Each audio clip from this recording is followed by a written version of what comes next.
وساج نے اپنے دوست ہدم کو سمجھایا کہ اس کا شمار دنیا کی حسین ترین لڑکیوں میں ہوتا ہے، لیکن یاد رکھو وہ جتنی حسین نظر آتی ہے اس سے زیادہ خطرناک بھی ہے۔ وہ ایک خوبصورت نظر آنے والی ناگن ہے، ڈسنا جس کی فطرت میں ہے، ایسی ناگن جو اپنے بچوں کو بھی کھا جاتی ہے۔ میرا مشورہ ہے اس سے دور رہو۔ جانتا ہوں یار، پر کیا کروں، جب سے اسے دیکھا ہے دل بہت بے چین ہے۔ تو بس کسی طرح سے ہماری ملاقات کا بندوبست کر، باقی اللہ مالک ہے۔ ہدم نے بے تابی سے کہا تو وساج نے تعصب سے سر ہلاتے ہوئے کہا، اچھا میں کرتا ہوں کچھ۔ وساج اور ہدم نہ صرف بچپن کے دوست تھے بلکہ دونوں کے والدین کی دوستی بھی بہت پرانی تھی۔ ان کے والد فیصل آباد میں ٹیکسٹائل ملز کے مالکان تھے۔ وساج کے والد کی فیکٹری میں ایکسپورٹ کوالٹی کی بیڈ شیٹس بنتی تھیں، تو ہدم کے والد کی فیکٹری میں برانڈڈ سوٹ بنتے تھے۔ دونوں کا کاروبار بہت کامیاب تھا کہ اچھی مصنوعات کی وجہ سے نہ صرف پاکستان میں بلکہ دوسرے کئی ممالک میں بھی ان کی اشیاء درآمد کی جاتی تھی۔ وساج اور ہدم امریکہ سے ٹیکسٹائل ڈیزائننگ کی تعلیم حاصل کر کے اپنی فیکٹریز میں کام کر رہے تھے اور والد کے ساتھ مل کر کام سیکھ بھی رہے تھے، کیونکہ مستقبل قریب میں انہی کو فیکٹریز کا انتظام سنبھالنا تھا۔ اسی سلسلے میں شہر میں ہونے والی تقریبات میں بھی ان کی شرکت لازمی ہوتی تھی۔ ایسی ہی ایک تقریب میں ان کی ملاقات راضیہ سے ہوئی تھی۔ راضیہ کی میدے اور شہد سے بنی رنگت، بڑے بڑے گلابی ہونٹ، بڑی بڑی غزالی آنکھیں جن کا رنگ گرے تھا، اور سنہرے بال اسے ساری محفل میں ممتاز بنا رہے تھے۔ خوبصورت کالے رنگ کے گاؤن میں اس کا حسن غضب ڈھا رہا تھا۔ بہانے بہانے سے اس کے ارد گرد کا چکر لگا رہے تھے تو عورتیں رشک و حسد سے اسے دیکھ رہی تھی۔ باتوں باتوں میں ہدم کا تعارف بھی میزبان نے اس سے کروایا تو راضیہ نے اپنا خوبصورت ہاتھ بڑھا کر اس سے مصافحہ کرتے ہوئے کہا، nice to meet you mister ہدم۔ ہدم کو اس کا نرم و ملائم ہاتھ کسی روئی کے گالے کی طرح لگا۔ گلابی ہاتھ کی جلد چمک رہی تھی اور خوبصورتی سے تراشے لمبے ناخنوں پر نیوڈ کلر کی نیل پالش ان کے حسن میں اضافہ کر رہی تھی۔ ہدم اس سے اتنا مرعوب ہوا کہ اس کا ہاتھ اپنے ہاتھوں میں لیے کھڑا رہا اور جواباً کچھ کہہ ہی نہ سکا۔ راضیہ کے مترنم کہکے نے اسے احساس دلایا کہ وہ بڑی محفل میں اس کا ہاتھ تھامے کھڑا ہے، تو گڑبڑا کر اس نے اس کا ہاتھ چھوڑ دیا اور بولا، سیم ہیئر، آپ سے پہلے کبھی ملاقات نہیں ہوئی، کیا آپ اس شہر میں نئی ہیں؟ راضیہ نے ایک اور نکرئی کہکا لگایا اور جواب دیا، جی نہیں، میں تو یہیں رہتی ہوں لیکن پڑھائی کے سلسلے میں لندن میں تھی، اس لیے آپ نے مجھے دیکھا نہیں، پچھلے ہفتے ہی واپس آئی ہوں۔ یہ تقریب اسی لیے منعقد کی گئی ہے کہ میری کامیابی کو سیلیبریٹ کیا جائے اور آپ جیسے کرم فرماؤں کے ساتھ ملاقات بھی ہو جائے۔ ہدم نے سر ہلاتے ہوئے کہا، آئی سی، تو آپ نے لندن سے اسٹڈی کی ہے؟ کیا سبجیکٹ تھا؟ میں نے ڈریس ڈیزائننگ میں گریجویشن کی ہے۔ دیٹس گریٹ، میرا تعلق بھی اسی شعبے سے ہے۔ آپ اگر جاب کرنا چاہیں تو ضرور مجھ سے رابطہ کیجیے گا، ہماری اپنی ٹیکسٹائل ملز ہے۔ تھینکس آ لاٹ مسٹر ہدم، فی الحال تو میرا جاب کا کوئی ارادہ نہیں، لیکن اگر مستقبل میں بھی ایسا ہوا تو میں ضرور آپ کے پاس آؤں گی۔ یہ کہہ کر وہ آگے بڑھ گئی اور دوسرے مہمانوں سے بات چیت کرنے لگی۔ تقریب سے واپسی پر اس نے وساج سے بات کی تو وساج نے اسے بتایا کہ وہ ایک مشہور کال گرل کی بیٹی ہے اور جدید دور میں وہ لوگ اپنے مخصوص محلوں سے نکل کر ڈیفینس اور پوش ایریاز میں رہائش اختیار کر چکی ہیں، اور نئے دور کے تقاضوں کو مد نظر رکھتے ہوئے وہ اپنا طریقہ واردات بھی بدل چکی ہیں۔ اب ان کی لڑکیاں پڑھ لکھ کر بڑے بڑے بزنس مینز کو قابو میں کر کر انہیں عرش سے فرش تک لاتی ہیں۔ امیر کو فقیر کرنا ان کے دائیں ہاتھ کا کمال ہے، اور مزے کی بات یہ ہے کہ ان کا شکار اپنی مرضی سے لٹنا پسند کرتا ہے۔ مگر یہ سب باتیں ہدم کی سمجھ میں نہیں آ رہی تھی۔ کچھ بھی ہو، میں اسے اپنی زندگی میں دیکھنا چاہتا ہوں، کسی بھی طرح مجھے اس سے ملنا ہے۔ وہ بضد تھا۔ ایک منٹ تو کہیں اس سے شادی کا تو نہیں سوچ رہا؟ وساج نے استفسار کیا تو ہدم نے ہاں میں سر ہلا دیا۔ تیرا دماغ خراب ہو گیا ہے کیا؟ سب کچھ جانتے بوجھتے کون تجھے ایسا کرنے دے گا؟ انکل آنٹی بھی نہیں مانیں گے، میری خوشی کے لیے انہیں ماننا ہی پڑے گا، ہدم نے عزم سے کہا۔ کچھ دن بعد وہ راضیہ کے گھر پہنچ گیا۔ اس کی والدہ جو شکل سے ہی ایک خرانٹ عورت لگ رہی تھی، اس نے ہدم کا استقبال بہت پرجوش انداز میں کیا۔ زہے نصیب، آپ کی آمد نے تو ہمارے غریب خانے کی رونق ہی بڑھا دی۔ حیرت ناک بات تھی کہ شکل کے برعکس اس کی آواز نہایت نرم اور لچکدار تھی۔ بہت شکریہ، میں لمبی چوڑی تمہید نہیں باندھوں گا، مجھے راضیہ سے شادی کرنی ہے، اس نے ایک دم سے کہہ کر راضیہ کی ماں کو حیران کر دیا تھا۔ تو کیا آپ کے والدین کو علم ہے کہ آپ اس مقصد سے یہاں آئے ہیں، اور کیا وہ اس پر راضی ہیں؟ اس نے سوال کیا تو ہدم نے نفی میں سر ہلاتے ہوئے جواب دیا، آپ کے اقرار کے بعد میں ان سے بھی بات کر لوں گا۔ اچھا تو ایسا ہے ہدم صاحب، آپ یہاں آئے ہیں تو یقیناً سب معلومات لے کر ہی آئے ہوں گے۔ ہمارے ہاں بیٹیوں کو بیاہنے کا رواج نہیں ہے، ہم ان پر جو کچھ انویسٹ کرتے ہیں اس کی وصولی بھی چاہتے ہیں۔ اس سے پہلے کہ اس کی بات پوری ہوتی، ہدم فوراً گویا ہوا، میں آپ کو منہ مانگی قیمت دینے کو تیار ہوں۔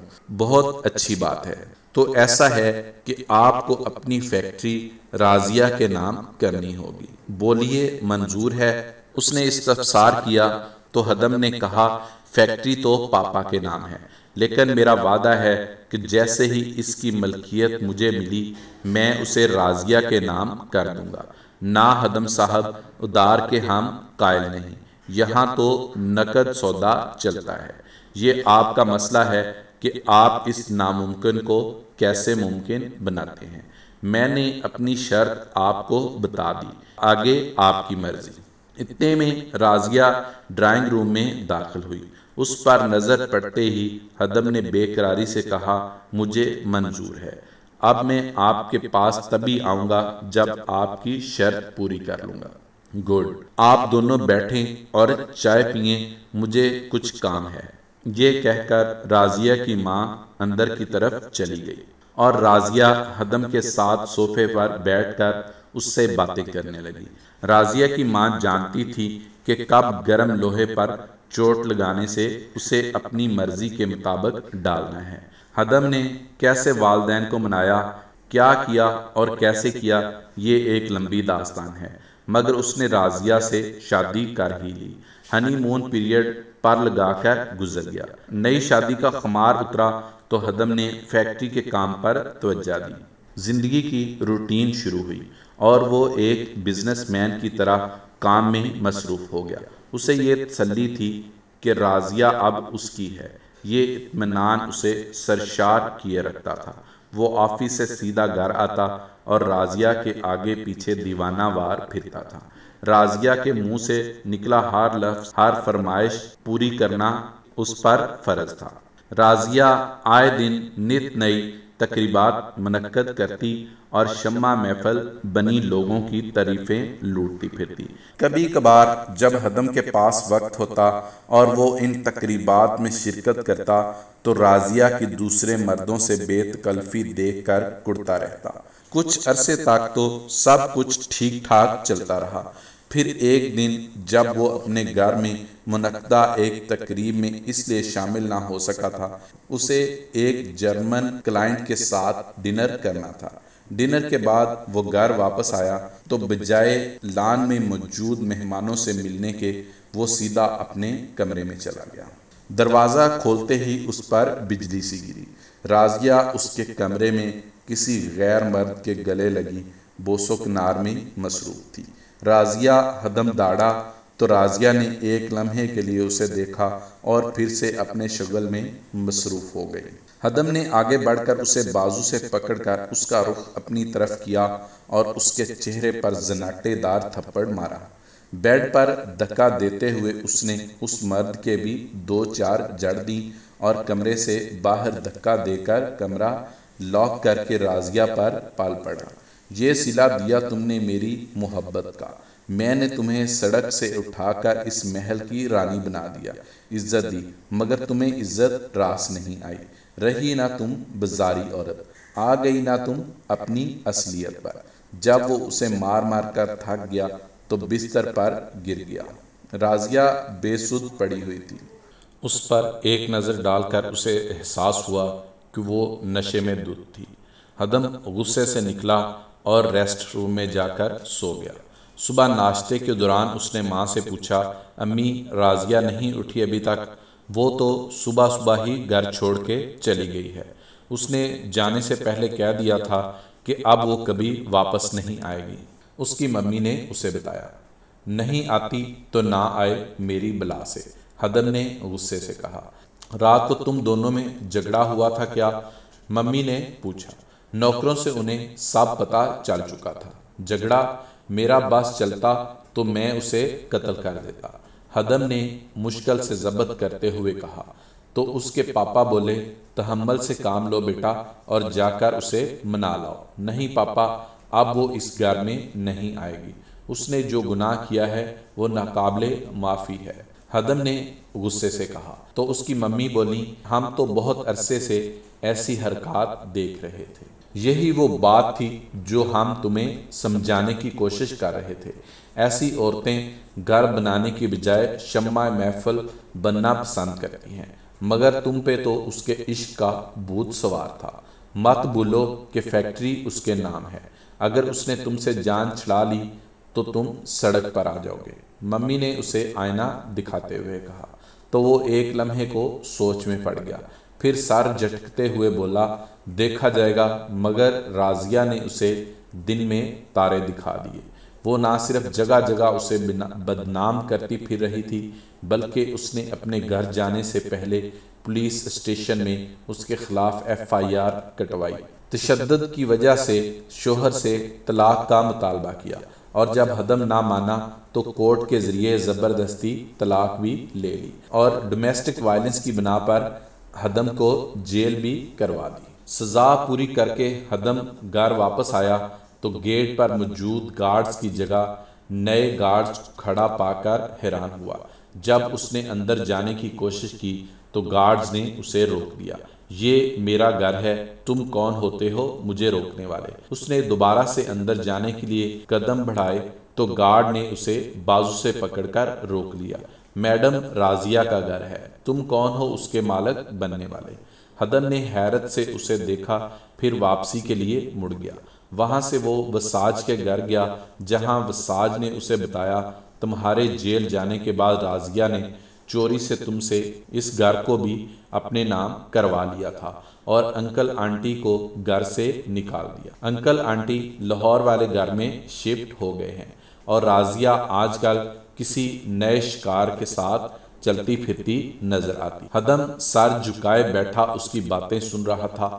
کتنا سمجھایا تھا نا کہ وہ ایک ناگن ہے جو موقع ملنے پر ڈس لیتی ہے، مگر تجھے سمجھ نہیں آ رہی تھی، تو اس کے خوبصورت چہرے کے پیچھے چھپے راز کو جان نہیں پایا، یا جان کر سمجھا نہیں، مگر جو کچھ بھی تھا نتیجہ تیرے سامنے ہے۔ اس نے تجھ سے تیرا سب کچھ چھین کر کنگال کر دیا ہے، نہ دن دولت رہی تیرے پاس، نہ ہی عزت۔ اور ہدم سوچ رہا تھا، سچ ہی تو کہہ رہا ہے وساج، میں راضیہ کے حسن پر مر مٹا اور اس کے پیار میں ایسے پاگل ہوا کہ اس کے حسین چہرے کے پیچھے چھپے بیانک رازوں کو جان ہی نہ پایا۔ کاش میں نے اپنے پیاروں کی بات مانی ہوتی تو آج اس حال میں نہ ہوتا۔